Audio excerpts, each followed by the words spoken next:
자, 암호화폐 시장이 지금 난리도 아니죠. 폭락했습니다. 그런데 말이죠. 이 단순한 가격 차트 너머에서는요, 훨씬 더 거대한 이야기가 지금 펼쳐지고 있어요. 이게 그냥 잠깐 떨어지는 게 아니라 어쩌면 기술과 권력이 정면으로 부딪히는, 뭐랄까, 거대한 전환점일 수도 있다는 거죠. 오늘 바로 그 속사정을 한번 제대로 파헤쳐 보겠습니다. 마이너스 25%. 네, 바로 이 숫자가 불과 몇 주 만에 비트코인이 사상 최고점에서 그대로 곤두박질 친 수치입니다. 정말 순식간이었어요.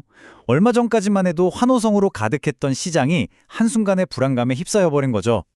특히 그 심리적 마지노선이라고 여겨졌던 9만 달러 선이 무너져 버렸어요. 그러면서 투자자들 사이에서는 그 악몽 같았던 크립토 윈터, 그 혹한기가 다시 오는 거 아니냐, 이런 공포가 급속도로 번지고 있습니다. 그럼 이 대폭락의 한복판은 지금 어떤 모습일까요? 자, 먼저 지금 시장이 얼마나 혼란스러운지 그 상황부터 자세히 한번 짚어보죠. 때는 2025년 11월입니다. 시장은 말 그대로 공포 그 자체였죠. 주말 사이에 비트코인이 9%나 급락했고요. 트레이더들은 심지어 8만 달러 선까지 무너질 거다, 여기에 돈을 거는 그런 비관적인 베팅까지 하고 있어요. 근데 이게 비트코인만의 문제가 아니라는 게 더 심각합니다. 이 패닉이 관련 주식시장까지 덮치면서요, 전체 디지털 자산 시장이 무려 5년 만에 최악의 상황으로 내몰리고 말았습니다. 네, 상황이 심각하다는 건 알겠습니다. 그럼 도대체 왜 이런 일이 벌어지고 있는 걸까요? 자, 지금부터 이 폭락의 원인을 하나하나 해부해 보겠습니다. 그러니까요, 도대체 뭐가 이렇게 시장을 공포로 몰아넣고 있는 걸까요? 지금 전문가들이 꼽는 원인이 한두 가지가 아니에요. 비트코인 공급량이 절반으로 줄어드는 그 반감기를 주기로 4년마다 오르고 내리는 게 반복된다, 이런 자기실현적 예언 같은 이야기도 있고요. 또 여름 내내 뜨거웠던 ETF 투자 열기가 식어버린 탓도 있죠. 심지어 미국 정부 셧다운 같은 정치적인 문제까지 겹쳤습니다. 하지만 이 모든 것들 중에서도 가장 핵심적인 원인으로 지목되는 게 있습니다. 바로 이거예요. 시장의 빚이, 그러니까 레버리지가 너무 많이 쌓여 있다는 겁니다. 이 레버리지 문제, 그 중심에 무기한 스왑이라는 금융상품이 떡하니 버티고 있습니다. 이게 뭐냐면요, 만기가 없어요. 그리고 자산을 직접 사지 않고도 엄청난 빚을 내서 가격이 오를지 내릴지에 그냥 베팅할 수 있는 거예요. 그러니까 적은 돈으로 큰 돈을 벌 수 있다는 기대감 때문에 특히 개인 투자자들한테 정말 폭발적인 인기를 끌었죠. 그런데 바로 이 상품이 시장의 변동성을 키우는, 뭐랄까, 시한폭탄 같은 존재였습니다. 실제로 바로 지난 10월 폭락 때요, 이 과도한 레버리지가 줄줄이 청산당하면서 일부 자산 가격이 정말 순식간에 0이 되어버렸어요. 말 그대로 투자금이 그냥 증발해버리는 끔찍한 일이 벌어졌던 겁니다. 하지만 이 시장의 혼란이 단순히 기술이나 금융상품만의 문제라고 생각하면 오산입니다. 자, 이제 시야를 훨씬 더 넓혀볼게요. 저 멀리 워싱턴과 중동, 그러니까 정치와 권력의 심장부에서 암호화폐가 어떻게 움직이고 있는지 한번 따라가 보겠습니다.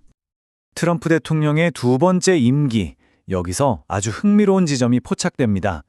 바로 그의 가문재산에서 암호화폐가 차지하는 비중이 그야말로 극적으로 퍼졌다는 사실이죠.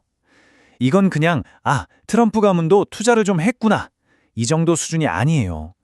정치와 자본이 어떻게 결합하는지 보여주는 아주 중요한 변화의 신호탄입니다. 그 중심에는 바로 트럼프 가문과 사우디아라비아의 아주 끈끈한 연결고리가 있습니다. 트럼프 대통령이 사우디의 실세 빈살만 왕세자와 만난 이후에 트럼프 가문의 암호화폐 사업 가치가 무려 10억 달러, 우리 돈으로 1조 원이 훌쩍 넘게 불어났다는 보도가 있어요. 핵심 사업이 뭐냐면요, 사우디 자본으로 초호화 리조트를 짓고 그 리조트의 소유권을 잘게 쪼개서 블록체인상의 토큰으로 만드는 거예요. 그걸 거래하는 거죠. 여기에 또 아들인 에릭 트럼프가 운영하는 거대 플랫폼 아메리칸 비트코인까지 딱 합쳐지면서 정말 거대한 암호화폐 제국이 만들어지고 있는 겁니다.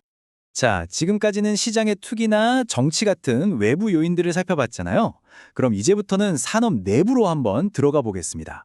겉으로는 잘 안 보이지만 사실은 아주 조용하고 거대하게 일어나고 있는 근본적인 변화에 대한 이야기입니다. 여기서 아주 재미있는 변화가 보입니다. 여러분, 2022년에 그린 파일 하나에 수십억씩 하던 그 NFT 붐 기억하시죠? 시장을 정말 뜨겁게 달궜잖아요. 그런데 지금은 그 자리를 토큰화라는 새로운 흐름이 빠르게 대체하고 있어요. 이건 뭐냐면 예술품이나 수집품이 아니라 부동산이나 결제 시스템 같은 진짜 실물 자산을 블록체인 위에 올리는 훨씬 더 실용적인 목표에 집중하고 있는 거죠. NFT 시장이 80% 넘게 폭락하는 동안 오픈시 같은 거대 기업들이 살아남기 위해서 사업 모델을 바꾸는 이유가 바로 여기에 있는 겁니다. 그리고 산업 내부에서 일어나고 있는 또 하나의 거대한 전환점이 있습니다. 바로 에너지 전쟁이요. 비트코인 채굴자들이 생각지도 못한 강력한 경쟁자를 만났거든요. 누굴까요? 바로 AI입니다. 요즘 AI 컴퓨팅에 어마어마한 전력이 필요하잖아요. 그 폭발적인 수요를 감당하기 위해서 일부 채굴자들이 비트코인 채굴을 접고 그 전력을 AI에 공급하는 쪽으로 방향을 틀기 시작한 겁니다. 자, 이 표를 보시면 이 채굴 기업들의 딜레마가 한눈에 들어옵니다. 비트코인 채굴은 전기가 좀 끊겼다 이어졌다 해도 괜찮아요. 근데 AI 컴퓨팅은요, 단 한순간도 멈추면 안 되는 아주 안정적인 전력이 필요하거든요. 목표도 다르고 돈 버는 방식도 완전히 달라요. 그러니까 이런 고민에 빠지는 거죠. 앞으로 오를지 모르는 비트코인의 미래 가치에 베팅할 것인가? 아니면 당장 현금이 되는 AI 컴퓨팅 파워를 팔 것인가? 채굴 기업들이 정말 중대한 선택의 기로에 놓인 겁니다. 그렇다면 이 모든 혼란들, 이건 그냥 시끄러운 시장의 소음일까요? 아니면 완전히 새로운 시대가 열린다는 신호탄일까요? 눈앞의 단기적인 공포와 저 멀리 장기적인 비전 사이에서 우리는 과연 무엇을 봐야 할까요? 이런 상황에서 오픈시 CEO가 한 말이 참 의미심장합니다. 이 바닥에서 실제로 무언가를 만드는 사람들은요, 이런 시장의 오르내림에 아주 익숙합니다. 우리는 기술의 장기적인 흐름을 보거든요. 무슨 뜻이겠어요? 눈앞의 가격 변동이라는 파도에 일희일비하는 게 아니라 그 밑을 흐르는 기술 발전이라는 거대한 조류를 보고 있다는 거죠. 바로 이 빙산의 이미지가 그 장기적인 흐름이 뭔지 정확하게 보여줍니다. 보세요. 수면 위에서는 가격이 미친 듯이 요동치고 있죠. 이게 우리가 보는 전부인 것 같지만 사실 진짜는 물 밑에 있습니다. 물 밑에서는 스테이블 코인 기술이 혁신을 거듭하고 있고 블록체인 위에서 바로 돈을 주고받는 온체인 페이먼트 같은 기술, 또 내 디지털 자산을 더 안전하게 보관하는 기술 같은 핵심 인프라가 아주 조용하지만 또 단단하게 성장하고 있다는 겁니다. 이렇게 암호화폐의 근본, 그 토대 자체가 바뀌고 있는 지금, 여러분은 여전히 가격표만 쳐다보고 계신가요?